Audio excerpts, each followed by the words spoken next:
નમસ્કાર, હું Rinku Prajapati public India ન્યૂઝમાં આપનું સ્વાગત કરું છું। શરૂઆત કરીએ આજના સમાચારની। બોરસદની યુવતી સાથે રૂબરૂ અને વિડીયો કોલથી અભદ્ર માગણી કરતા હરખાપુરાના શખ્સ સામે પોલીસ ફરિયાદ। આંકલાવ તાલુકાના હરખાપુરા ગામમાં રહેતા એક યુવકે ફોન કરીને વિડીયો કોલ કરીને તેમજ રૂબરૂમાં મળીને એક યુવતી પાસે અભદ્ર માગણી કરતા મામલો પોલીસ મથકે પહોંચ્યો છે। આ અંગે બોરસદ ટાઉન પોલીસે નરાધમ યુવક વિરુદ્ધ ગુનો નોંધી કાર્યવાહી હાથ ધરી છે।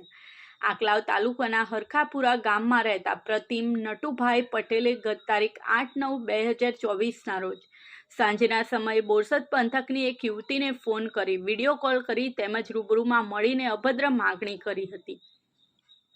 આ ઘટનાથી ડરી ગયેલી યુવતીએ પોતાના પરિવારજનોને આ બાબતની જાણ કરી હતી, જે બાદ આ યુવતીએ આ અંગે બોરસદ ટાઉન પોલીસ મથકમાં ફરિયાદ નોંધાવી છે, જેના આધારે પોલીસે પ્રતિમ નટુભાઈ પટેલ વિરુદ્ધ ભારતીય ન્યાય સંહિતા 2023ની કલમ 75(1) તથા 2 મુજબ ગુનો નોંધીને આગળની તપાસ હાથ ધરી છે।